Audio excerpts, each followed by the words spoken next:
Assalamualaikum warahmatullahi wabarakatuh. Perkenalkan, nama saya Aurelia Maharani Putri, NIM 20010, kelas 1A, Akademi Keperawatan Kerisusada. Di sini saya akan menjelaskan mengenai konsep sehat dan lingkungan bersih menurut tuntunan agama. Sehat menurut pandangan Islam. Agama Islam sangat mengutamakan kesehatan lahir dan batin dan menempatkannya sebagai kenikmatan kedua setelah iman. Sebagaimana sabda Nabi Muhammad SAW, "Mohonlah kepada Allah pengampunan, kesehatan, dan keyakinan di dunia dan akhirat. Sesungguhnya Allah tidak memberikan kepada seseorang setelah keyakinan atau iman yang lebih baik daripada kesehatan." Hadis riwayat Ahmad, Tirmizi, dan Ibnu Majah dari Abu Bakar, sahih sanadnya dari Ibnu Abbas. Konsep sehat dalam tuntunan agama.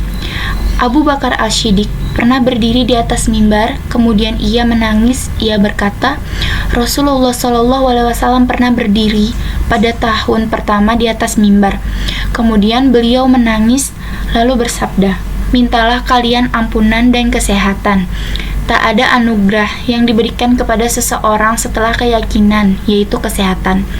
Maksudnya, kehidupan di dunia itu adalah ujian. Kehidupan manusia juga adalah mata rantai dari kejadian yang silih berganti. Manusia juga akan selalu diuji.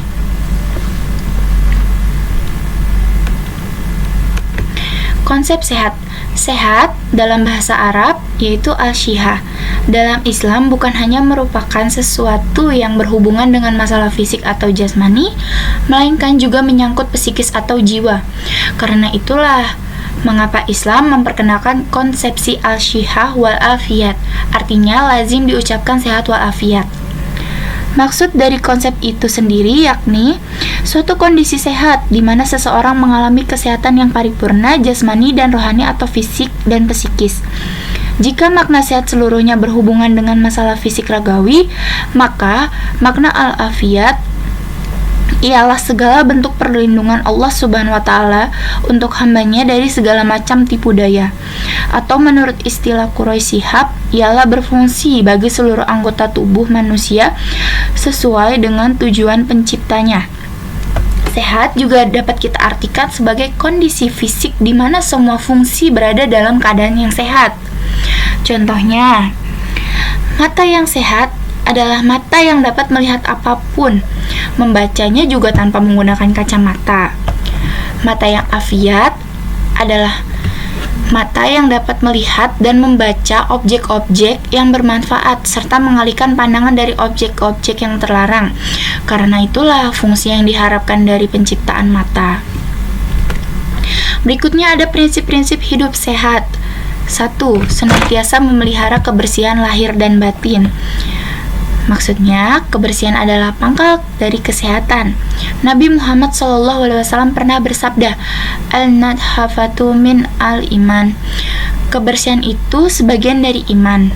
Yang paling esensial yaitu kebersihan hati atau jiwa, atau qalb, dan pikiran atau akal, bebas dari berburuk sangka atau suuzon, curiga, iri dengki, sombong, dan lain-lainnya lagi. 2. Hendaknya kita mencari nafkah yang halal dan thayyib. Artinya, tidak hanya dari hasil jerih payah seseorang, tapi juga dari mana sumbernya. Jangan sampai jumlah materi yang banyak menjadi orientasi terbesar kita tanpa memperhatikan bagaimana memperolehnya dan dari mana sumbernya.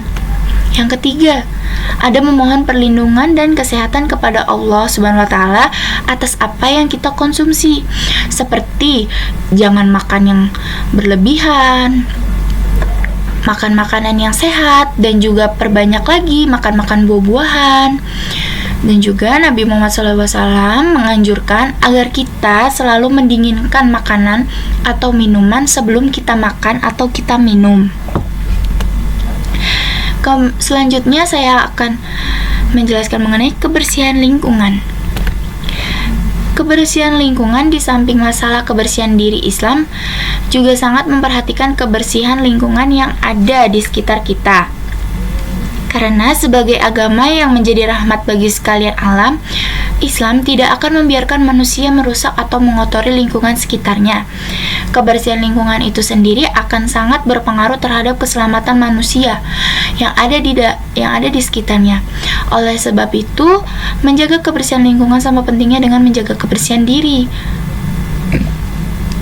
Ada beberapa hal yang perlu kita perhatikan berkaitan dengan kebersihan lingkungan ini, yaitu 1. Menjaga kesehatan sumber air. Maksudnya, dalam hal ini Islam telah dengan tegas melarang umatnya supaya tidak mengotori sumber air itu. Rasulullah SAW bersabda, A'udzubillahi minasyaitonirrajim.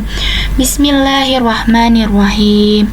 An Jabiri an Rasulillahi sallallahu alaihi wasallam annahu naha an yuba'ala fil ma'i raqis. Artinya, dari Jabir radhiyallahu anhu bahwa Rasulullah sallallahu alaihi wasallam melarang kencing dalam air yang tergenang. Hadis riwayat Muslim. Yang kedua, mencuci atau bersuci dengan air yang suci. Maksudnya, dalam masalah bersuci dari hadas dan najis. Oleh sebab itu, Islam telah mengarahkan umatnya untuk selalu menggunakan air yang suci lagi menyucikan dalam bersuci. Allah Subhanahu wa taala berfirman, dan kami turunkan dari langit itu air yang suci. Quran Surah Al-Furqan ayat 48. Yang ketiga, menjaga kesucian tempat yang ramai dikunjungi orang. Rasulullah SAW bersabda dari Abu Hurairah radhiyallahu anhu bahwa Rasulullah SAW bersabda, takutilah menjadi orang yang dilaknat orang lain. Sahabat bertanya, siapa orang yang menjadi laknat orang lain?